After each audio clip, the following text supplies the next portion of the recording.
Next, you have some time to look at questions 1 to 4.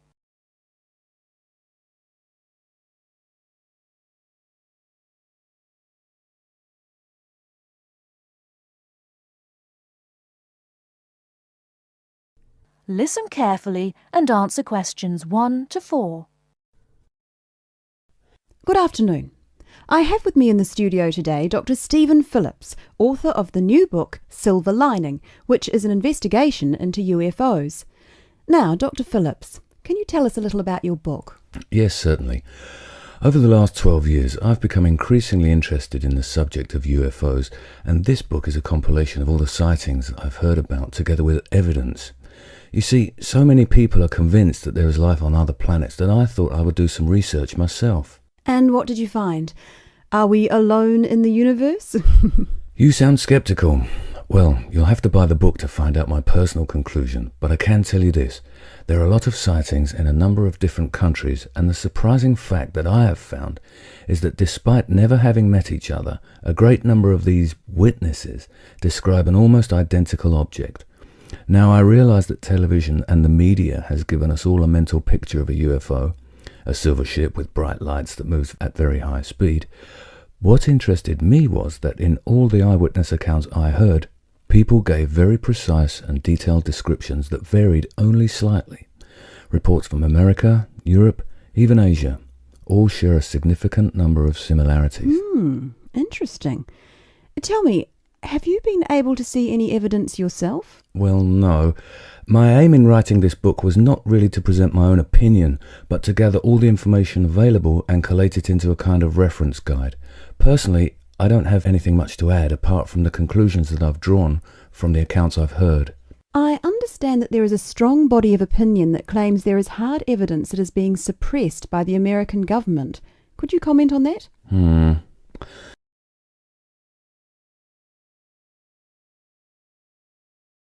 Before you hear the rest of the conversation, you have some time to look at questions 5 to 10.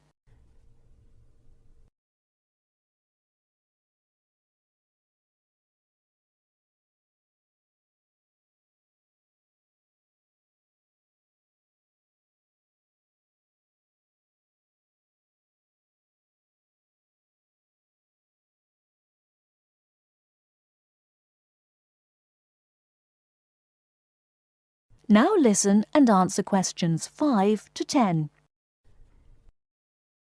Personally, I don't have anything much to add apart from the conclusions that I've drawn from the accounts I've heard.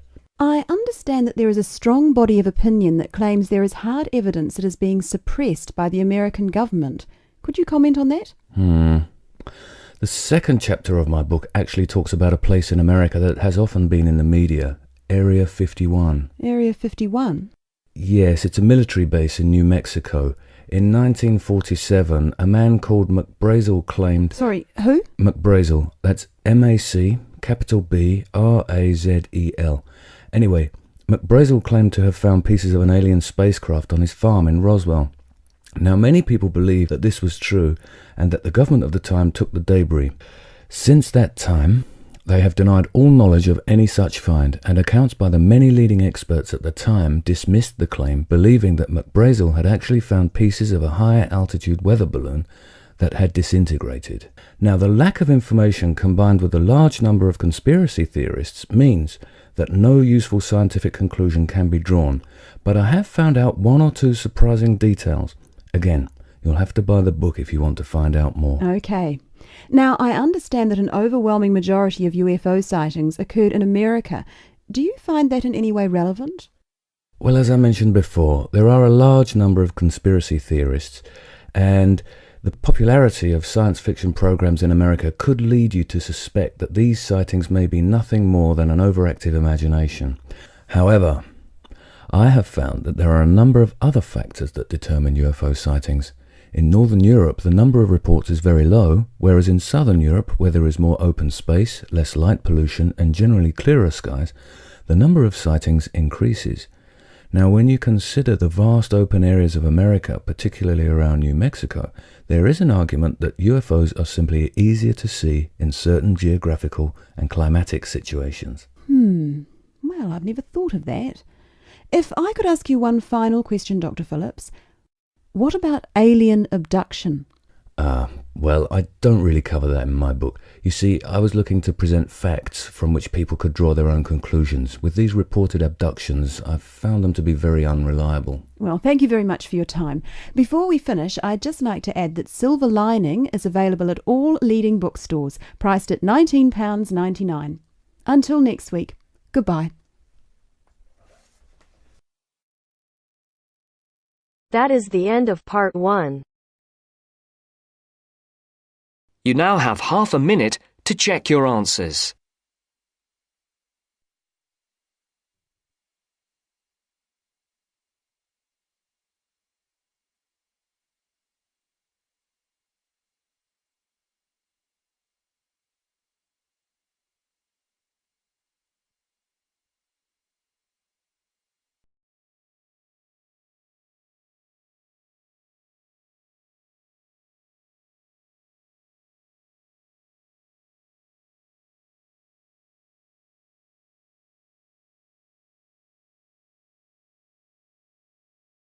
Now turns to part 2. Part 2. You will hear a telephone conversation about a job vacancy.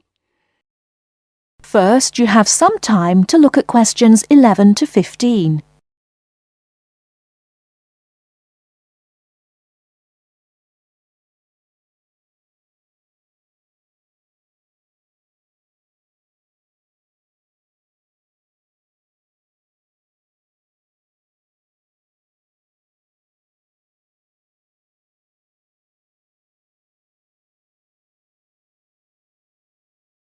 Now, listen carefully and answer questions 11 to 15.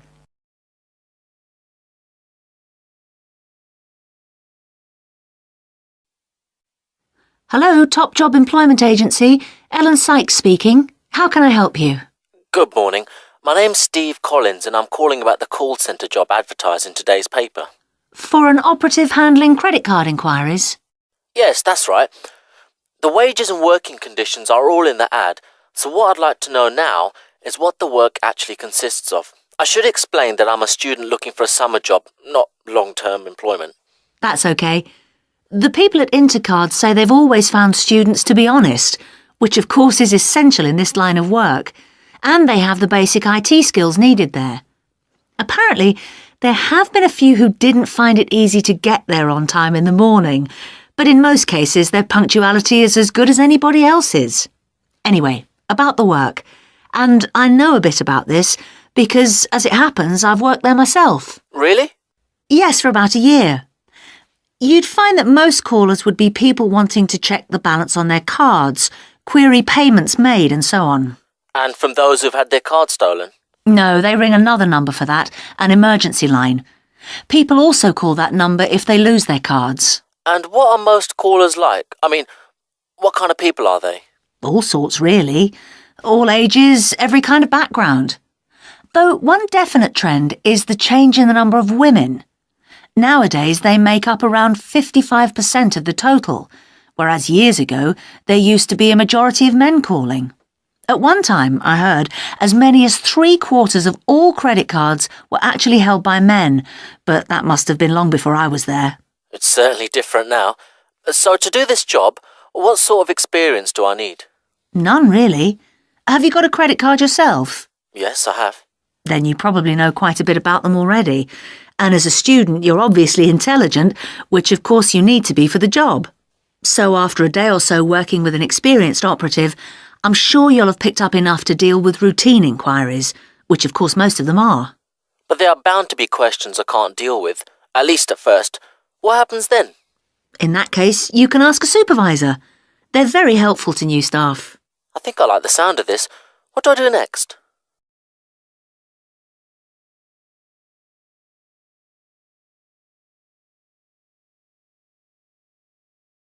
Before you hear the rest of the talk, you have some time to look at questions 16 to 20.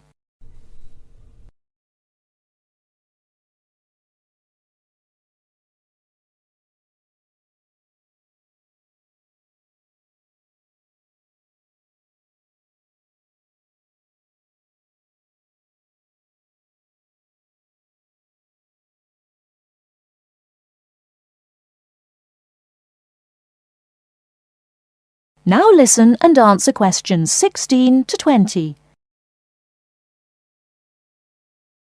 Can you get over there for 9:45 on Monday morning for an interview? Definitely, yes. Whereabouts are they? In Riverside Business Park. Do you know it? Yes, I've been there once. How do you usually travel? By bus. Right. So you take either the 136 or 137 to the bus station, and when you come out of there, you turn right. Along Orchard Road, that is. The road from the railway station? Yes, that's right. You go past the petrol station next to the car dealers, then carry on down the road. Do I take the first left at the main car park? Well, you could do that, and walk up Newfield Avenue alongside the shopping centre, but it's a long way round. I'd suggest continuing along Orchard Road with the water company and then the insurance offices on your right. They used to be local government offices, by the way. Yes, I remember those. And you keep going until you reach the advertising agency. Now, facing that is a small road called Cherry Lane. There's a newspaper office on the corner, and opposite that is a big hotel, so you can't miss it. And how far down that road is it? Well, they aren't actually in Cherry Lane. You walk as far as the next junction and turn right into Armand Drive at the mail centre. Intercard is in the third building on the right, between the airline offices and the shipping company. Fine. I'll be there on Monday. Thanks very much. Bye. Good luck. Bye.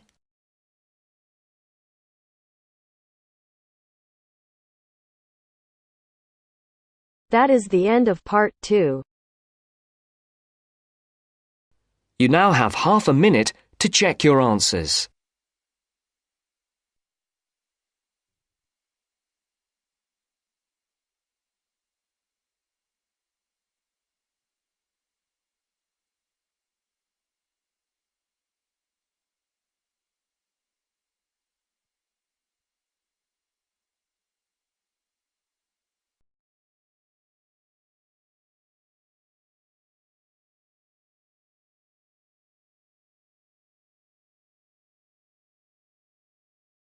Now turns to part 3.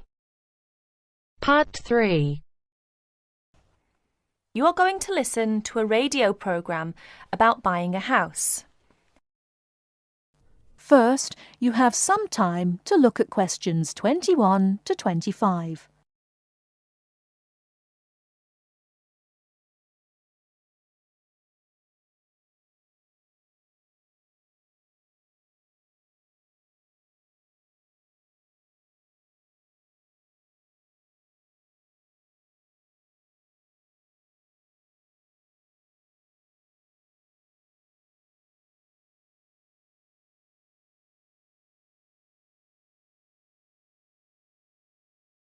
Now listen carefully and answer questions 21 to 25.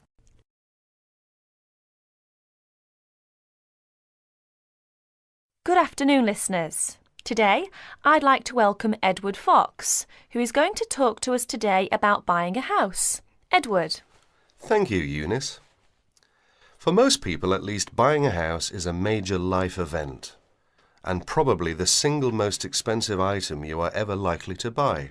It is also a place that you can make your home. Therefore, thinking carefully before you make a purchase is of the utmost importance.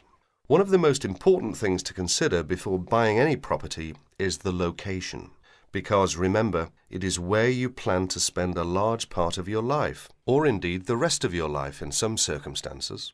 Therefore, consider the type of life you enjoy leading. Are you a very sociable person who enjoys nightclubs and discos? If so, then you may wish to consider something close to the city, or indeed in a city where it is convenient for all types of nightlife. On the other hand, if, like me, you prefer a quieter life, then you may want to consider something away from the city. However, do remember that proximity to your place of work is also important.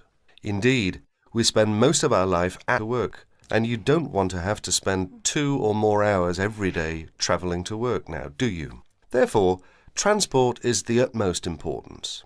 City suburbs, however, are often conveniently located for commuting to work, all for shopping, without being in the heart of a busy city. You may, however, think that a house in the suburbs would be far too expensive.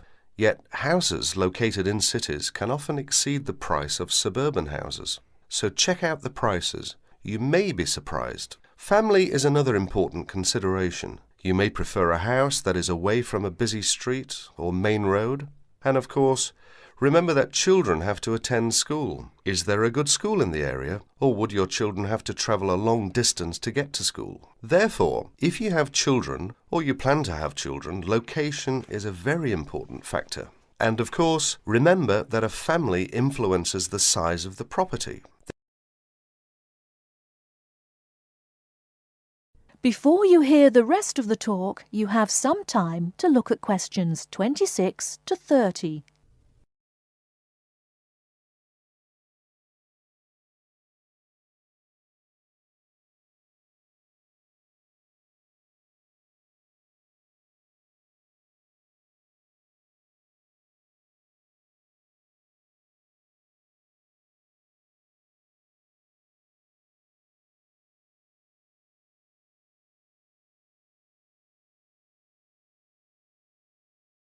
Now listen and answer questions 26 to 30. And of course, remember that a family influences the size of the property. There are, of course, various types of houses. There are detached houses which stand alone and are not joined by to another building. Then there are semi-detached houses, which, incidentally, are the most common, and for good reason, because they are less expensive than detached houses. This is because they are, in fact, two houses joined together, and therefore take up less space. And finally, there are townhouses, which are many houses joined together to form a long row. But don't think that townhouses are less expensive than semi-detached houses. They rarely are. This is because they are usually built in cities where the prices of property is very expensive indeed.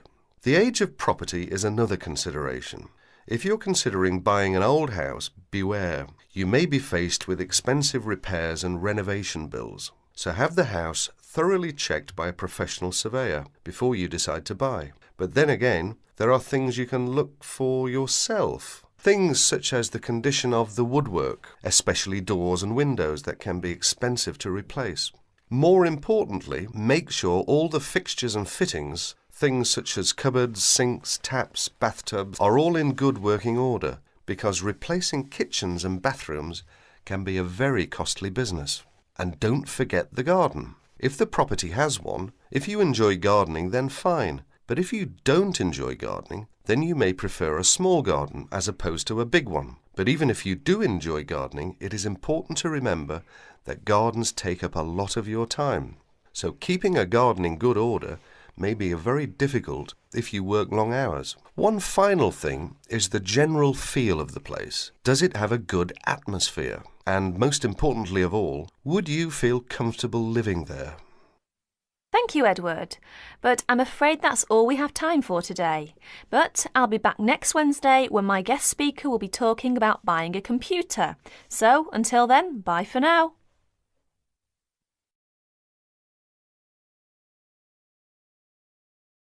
That is the end of part 3. You now have half a minute to check your answers.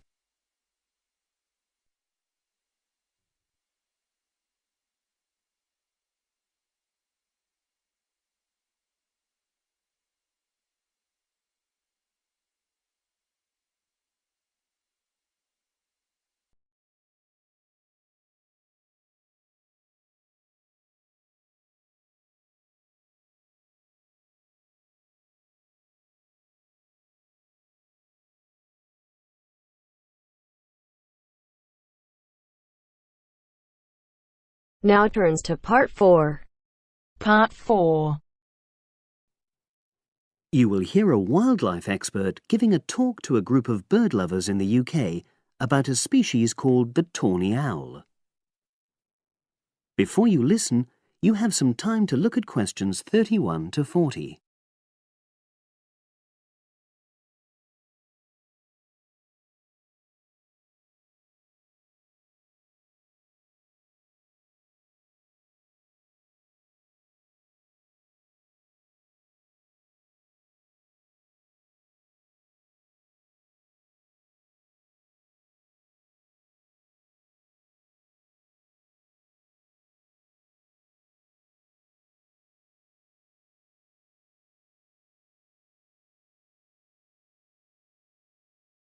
Now listen and answer questions 31 to 40. Good evening, everyone. You're all likely to be familiar with pictures of the tawny owl. Because of all the owl species in the UK, it's actually the most common one. But the chances are that you're more likely to have heard one than actually seen one, as it's also strongly nocturnal. This means that it normally ventures out at night. So, what kind of habitat does the tawny owl prefer? Well, a survey carried out in the 1980s confirmed that this owl is most likely to be found in woodland. If you look at a map of tawny owl distribution across Britain, you'll only see gaps in the treeless marshy areas of eastern England and in some of the more upland parts of northwest Scotland. However, you can sometimes find populations of tawny owls in urban areas too, either in parks or in large gardens. The tawny owl shows some obvious adaptations to its natural habitat. For example, both its wings and its tail are short, which helps it to maneuver through the trees. Also, the bird's plumage is a mixture of brown and grey, and this provides suitable camouflage for when the owl perches up against a tree trunk. Then there are its large eyes. The tawny owl's visual capacities are considerably better than those of humans, and although it can't see in complete darkness, it's sufficiently well equipped to be able to navigate its way around woodland on all but the most overcast nights. Another factor that contributes to the tawny owl's success as a hunter is its excellent memory of the layout of different areas. If you combine this ability with the owl's strongly territorial and sedentary nature, most populations of tawny owl are sit-and-wait predators, you realize that it has a good opportunity to predict where prey might be found. Finally, as well as having large eyes, the owl's sense of hearing is excellent, and this helps it to locate potential prey as it sits on its perch.